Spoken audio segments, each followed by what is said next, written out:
Hi, this is Seth David from the world famous Nerd Enterprises Incorporated, bringing to you a special screencast on how to account for loans in QuickBooks. I had done a webcast a while back on how to handle it when the owner makes a loan into the business, but this is a little different situation. Ideally, the owner makes the loans to the business, then you don't have to pay interest on them. But that's not always reality for a lot of people. So what happens is we have an idea, a brilliant idea, we want to bring it to market, but we don't have the capital to make the idea happen. So we go to a bank. And we say, bank, I need a loan. I have this great idea, and it's going to make millions, but I can't do it without your help. So the bank says, okay, fine, we'll give you a loan for $350,000. Will that cover it? And you say, yes, that would be wonderful. So you get the loan. Now, what happens physically in the real world is that the bank is going to put that money in your account. They're going to give you a check for $350,000, or they're going to wire it right into your account, assuming you're banking with the same bank that issues the loan. And oftentimes banks not only like that, but they often require it as part of the terms of the loan. So when you get the loan, you're going to get an agreement, a loan agreement from the bank, and it's going to stipulate the loan amount, the term, how long you have to pay it back in, and of course the interest rate. And then there'll be some other covenants, which are just parts of the agreement that represent things the bank wants in exchange for the privilege of borrowing their money. And one of those things could very well be that you're required to keep a certain amount of your working capital in a bank account held at that bank. And there may be other things. They may want you to pledge receivables as collateral, that sort of thing. But my purpose here is to show you how to do the accounting. So let's do that. I've already laid it out here, but let me zero this out so you can see how wonderful this is.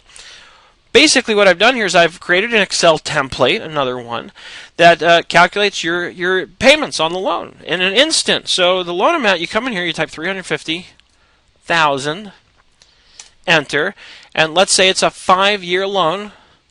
Then we want to take 12 months a year times 5 years is 60 months. We have to do that with an equal sign first. And let's say the interest rate on the loan is 6.75%. We'll do it a little differently than what you originally saw. Sure enough, my table comes up with the correct payment amount and the correct breakdown of interest and principal, so that at the end of 60 months, our loan balance is in fact zero. So this is a great planning tool. You can use it for any kind of loan. And all you have to do is punch in the loan amount, the term, and the rate, and it's calculated instantly. So you can see what your monthly payment is going to be, which is critical to planning cash flow. You can see, can I afford it? Am I going to be able to make enough money to pay back $6,900 a month almost? You have to make sure that you do the right planning before you get the loan from the bank, because the bank's not going to like it if you have to go back to them and say, hey, I screwed up, and I don't have enough cash flow to pay you back. The banks don't like that at all. So this is a very good thing to do before you even go to sign the documents. You go to the bank, you say, what are my terms going to be? And before you sign anything, the bank says, well, we're going to charge you 6.75%, and you need to pay it back in 5 years. So you say, great, let me plug my numbers into that template I got from Nerd Enterprises, and I'll let you know if I can afford to do this when I see what the payments come out to. Because then you have to model your business and figure out how much money can I bring in? What are my other expenses? Do I have enough in there to cover the repayment of this loan? That's what you need to check on and be sure about before you sign the loan document. So once you've done this part, we're ready to go into QuickBooks, and we're ready to say, okay, QuickBooks, here's what happened. The bank gave me a loan. They've loaned me $350,000, and they wired it into my account today. So we're going to say banking, and we're going to say make deposits, and we're banking with a bank called iBank. And we're going to put that $350,000 into our bank account, and it goes to loan payable iBank, which notice is a long-term liability because we are not going to pay it off within a year. Save and close. And it's yelling at me because it's saying my transaction is in the future because I had a date of March in there. So let's pretend it's January 1st to keep it nice and clean. We pretend it's January 1st today, and they give us the loan right at the beginning of the year, right on the first day. On New Year's Day, they wire the money into our account. So notice what happens on my balance sheet. I've got the $350,000 in the bank, and I've got the $350,000 loan payable. Now I can start doing business. So I start doing business, and what happens is I immediately have to make my first payment on the same day they loan me the money. Again, we're just trying to keep the numbers simple here. So my payment monthly is $6,889.21. Now there's two ways to do this. The perfectly technically correct and proper way, in my opinion, is to, let's say we're going to do it as a bill. So we enter bills, and we enter a bill for iBank, and we're going to do it on January 1st of 2011, and the amount is going to be $68.89.21. But now we have to split that up. I have interest, and I have principal. Principal. Or actually, principal goes to loan payable iBank. So now I have to put in the right amount. So the interest is $1968.75 on that first payment, and the principal is $49.20.46. And we get our $68.89.21. Now this is the technically perfectly correct way to do it, because we're showing our payment. This is going to go into accounts payable. It's going to come out of loan payable in the amount of the principal, and we're going to hit our interest expense account with the proper interest expense. Now I want to tell you why I don't necessarily like to do it this way.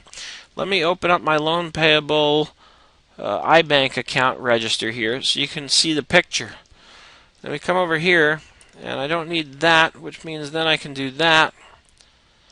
And I hit save and close now. Watch what happens. It only shows me the principal, which seems nice and clean. I've got my original loan of $350 and my principal coming out of $49.20.46. And by the way, once you have this in place, you can memorize this. I have another video I'll link you to on how to memorize transactions. But here's the thing about this. The reason why I don't think it's that clean is because when I look here, it almost can be a little confusing. I might be led to believe that the payment that I'm making each month is $49.20.46, because that's all I see here. Because of course it's split between interest and principal. Let's run the profit and loss, and there's my interest coming out as interest expense. See, it's really handy when, especially if you're playing around trying to learn this stuff, to see how it impacts the financial statements by having your profit and loss and balance sheet open before you hit save and close on a transaction. This way you can immediately see how it impacts the financial statements. I did a whole video on that topic. So, let's just say that I want to do it the other way. Basically what I do is the bill for the entire amount goes right against loan payable. So it seems like it's improper at first because I'm taking all of the principal right out of the loan payable. But then what I'm going to do, and notice that my interest expense went away, and notice my accounts, everything's changing. But my loan payable iBank now went down by too much. So what I want to do is I want to come here to company, and I want to go make general journal entries. Okay. And everything is on January 1st, and now I'll book the interest back in. So I put my 1968.75. Oops. Didn't want to do that. Yes, I know. And I'm going to book this to the interest expense. And over here, this is going to be loan payable iBank. So what happened is I took too much out of the loan here.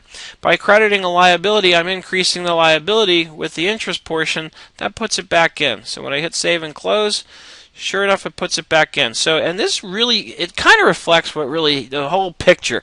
Because I started off with $350,000, I'm charged $1,968.75 in interest, and then I come in and make my payment. So I get myself to the right balance. And I just like it better this way. It's an extra step because you have to do the journal entry, but I like it better. I think it's cleaner because now I can see the whole entire picture right here in the loan payable register. And of course my interest expense still properly shows up on the books, and my payable winds up being at the correct amount for the $345,079.54, which is right there.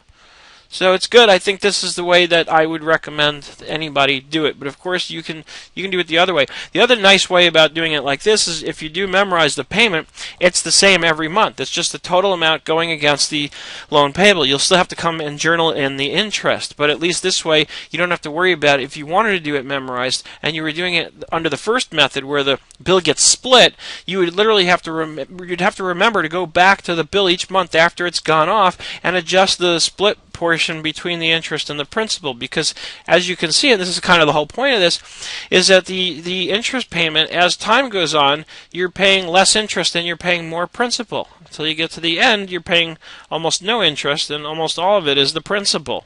Why? Because you're paying interest based on what the balance is, and the balance keeps going down, so the interest keeps going down.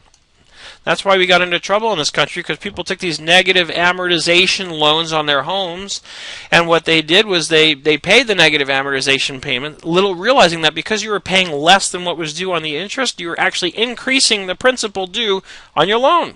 And then 5 years went by, and the bank said, oh, guess what? Now you owe us all the money for the whole loan. It has to be paid back. And the problem then, of course, was you could no longer refinance and take advantage of rising values because values stopped rising. And all of a sudden people said, oops, guess I'm going to lose my home. And that's what happened in very simple, quick terms. So my template here is available in my Knowledge Center for a low price, which may be subject to change at any time without notice, which is why I'm not going to state it in this video. Because I may want to change it. I may want to lower it to make it more affordable, or I may want to increase it to match up with demand. But I assure you, whatever it is, it's going to be very reasonable considering the benefit you're going to get from this. Because as you saw in 2 seconds, let's say I'm buying a home, and it's $1.5 million. And so it's going to be a 30-year mortgage, right? So 30 years plus 30 years times 12 months per year. And let's say the rate's the same. I've got this table set up to do exactly up to a 30-year mortgage. So if you do a 40-year loan, you're in trouble, but I don't think anybody's doing 40-year loans these days. And that, my friends, is what it would take to get into a home that costs you $1.5 million with nothing down. Of course, bearing in mind you would have to put down 20% of that. And that's a whole other webcast we'll do another time. But get the interest table. It's in my Knowledge Center. Of course, the link will be posted anywhere. And hopefully now you feel a little better educated about how to account for loans that are made to your company. We're going to look at the other side of this in a future screencast, which is what happens when I'm the one loaning the money, and how can I account for a couple of different scenarios in that world. I hope you are having an absolutely fantastic day. I look forward to seeing you on the web. My email address is seth@nerdenterprises.com. And again, I know I said it already, but I'm going to say it again. Please